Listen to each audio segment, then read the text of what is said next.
नमस्कार, आदाब, सत श्री अकाल, जय भीम, जोहार। मेरा नाम है नवीन कुमार। एक छटा हुआ गुंडा, लफंगा, मवाली चुनौती दे रहा है एक चुनी हुई सरकार को उखाड़ फेंकने का। चुनौती दे रहा है मुख्यमंत्री को गिरा देने का। चुनौती दे रहा है डिप्टी सीएम को उखाड़ फेंकने का, पूरी राजनीतिक प्रक्रिया को ध्वस्त कर देने का। और यह चुनौती नहीं है, यह धमकी है। लेकिन यह गुंडा, यह मवाली, यह सरफिरा, यह बददिमाग आदमी यह ताकत कहां से पाता है? नाम आप समझ गए होंगे। उसका नाम है मनीष कश्यप। बिहार का यह गुंडा, लफंगा, मवाली खुलेआम कोर्ट परिसर में धमकाता है बिहार की सरकार को, बिहार के मुख्यमंत्री को उखाड़ फेंकने के लिए कहता है, धमकी देता है, बिहार के डिप्टी सीएम को गालियां बकता है। लेकिन खबर यह नहीं है, खबर यह है कि उसे यह इतनी हिम्मत कहां से मिलती है। क्या मनीष कश्यप ने यह खुद कहा है या उससे कहलवाया गया है? और पूरा उसने जो कहा है पटना सिविल कोर्ट परिसर में, उसकी पूरी स्क्रिप्ट लिखी गई थी। जिस तरीके से इस गुंडे ने, इस मवाली ने पटना में बैठकर चेन्नई में मजदूरों के उत्पीड़न की स्क्रिप्ट लिखी थी, उसी तरीके से पटना के सिविल कोर्ट में उसने जो भाषा बोली है, जो आग उगला है, जो डेमोक्रेटिक प्रोसेस को ध्वस्त करने की धमकी दी है, उसकी भी स्क्रिप्ट लिखी गई है। और मेरे सूत्र बताते हैं कि पटना में बिहार पुलिस के कई बड़े अधिकारी मनीष कश्यप के साथ मिले हुए हैं और बिहार पुलिस के कुछ बड़े अफसर मनीष कश्यप के साथ मिलकर पूरी स्क्रिप्ट लिखते हैं कि जैसे ही वो कोर्ट परिसर में आएगा, उसके हाथ में हथकड़ी लगी होगी, वो टोपी उछालेगा, कौन कौन से मीडिया वाले उसके सामने होंगे, उसको क्या बोलना है, कितना बोलना है, कितनी देर बोलना है, ये सब कुछ सूत्रों के मुताबिक पूरी स्क्रिप्ट के हिसाब से हुआ है। मनीष कश्यप जैसा छटा हुआ गुंडा, जो भारत की पत्रकारिता पर कलंक है, जो भारत की लोकतांत्रिक प्रणाली पर एक धब्बा है, जो मनुष्यता के नाम पर एक गंदा मजाक है, वो कहता है कि मैं गिराऊंगा इस सरकार को। वो धमकी देता है कि मैं बनाऊंगा बिहार में सरकार को, और वो कहता है कि मैं चलाऊंगा बिहार की सरकार को।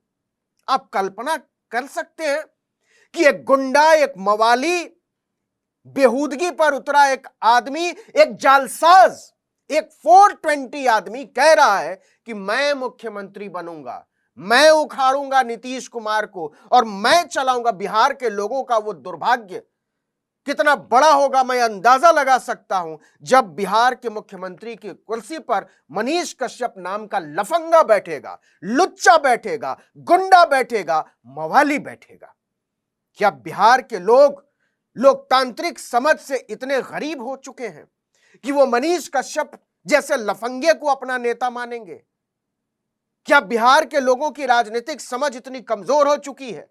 जिस बिहार से जेपी आंदोलन निकला, जिस बिहार से कर्पूरी ठाकुर निकले, जिस बिहार में शहीद जगदेव हुए, जिस बिहार से सामाजिक बदलाव की पूरी बयार बही, जिस बिहार में शरद यादव, माननीय रामविलास पासवान हुए, उस बिहार के लोगों का दुर्भाग्य होगा जब मनीष कश्यप जैसा लफंगा, मनीष कश्यप जैसा गुंडा, मनीष कश्यप जैसा लुच्चा बिहार के मुख्यमंत्री की कुर्सी पर बैठने के बारे में सोचेगा भी। बैठने की छोड़ दीजिए। लेकिन बिहार की सरकार ने यह कैसे होने दिया? यह सवाल बिहार की सरकार पर जरूर है और उसे जांच बिठानी चाहिए कि बिहार पुलिस के वो कौन से अफसर हैं जो मनीष कश्यप और उसके आकाओं के लिए काम करते हैं वर्दी पहनकर। अभी भी तेजस्वी यादव और नीतीश कुमार को मिलकर यह बैठकर तय करना चाहिए, उन अफसरों की पहचान करनी चाहिए जो मनीष कश्यप के आकाओं के साथ बैठकर यह पूरी स्क्रिप्ट लिखते हैं, मनीष कश्यप जैसे लफंगे को हीरो बनाने की कोशिश करते हैं। यह कोई साधारण घटना नहीं है।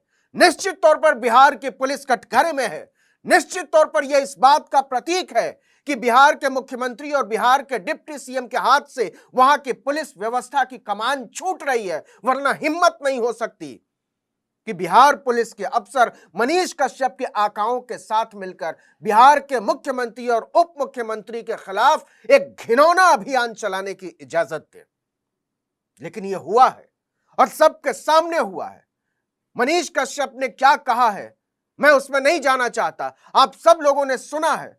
उसने कहा है कि मैं बिहार की सरकार को गिराऊंगा, अपनी सरकार बनाऊंगा और चलाऊंगा। लेकिन जो इससे भी ज्यादा दुख की बात है वो ये कि उसने फौज की परंपरा को घसीटने की कोशिश की है। उसने अपने फौजी पिता को घसीटने की कोशिश की है। मुझे नहीं पता कि मनीष कश्यप के पिता फौज में थे भी या नहीं थे, लेकिन उसने अपने आप को फौजी का बेटा कहा है। यह लुच्चा, यह गुंडा, यह लफंगा, यह जालसाज अपने फौजी पिता को बदनाम कर रहा है।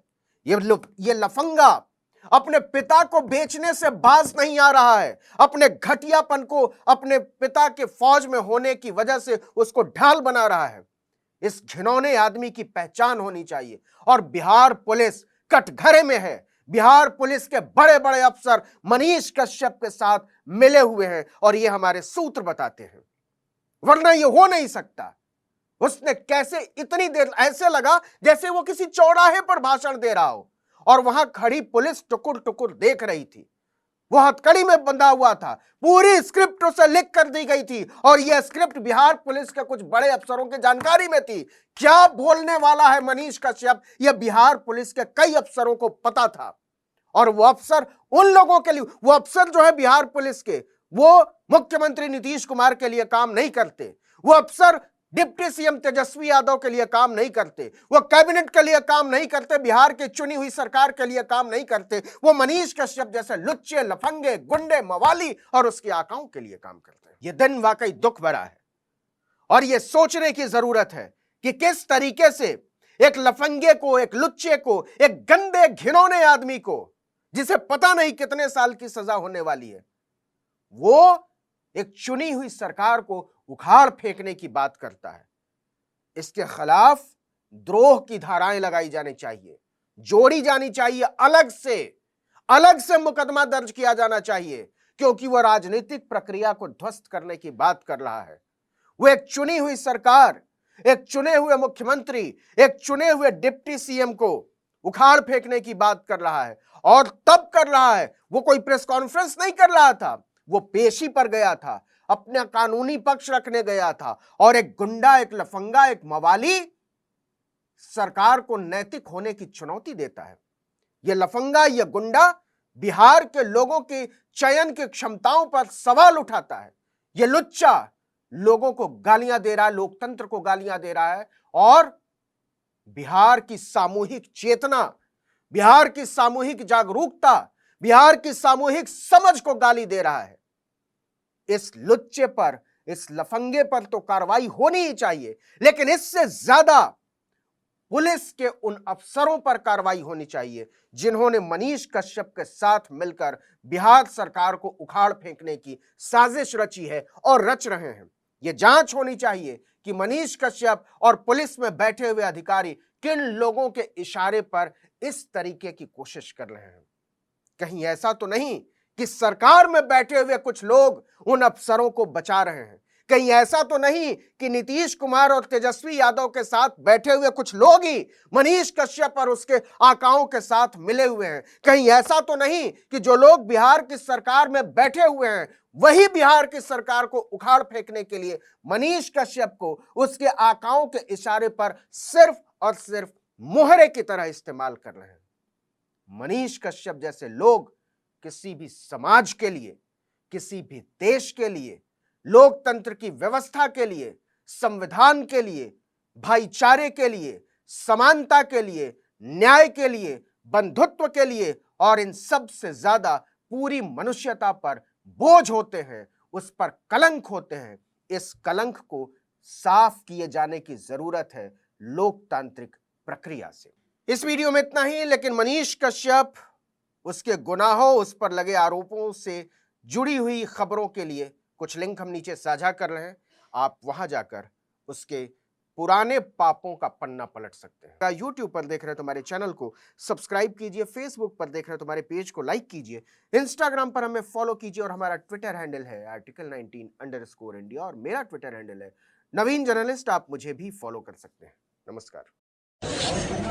मम्मी तोहर बेटा ये वादा करता रहा कि चाहे कुछ भी हो जाए एगो माँ के आंख में आंसू ना आवे देव। हम वादा करता नहीं। हम मर जाएंगे लेकिन छूटेंगे नहीं, वादा करते हैं। और ये आज मेरी माँ के आंखों में आंसू है ना, मैं वादा करता हूँ कि मैं जिस दिन जेल से निकलूंगा ना, मैं लाखों माँ के आंखों के आंसू को पोंछूंगा।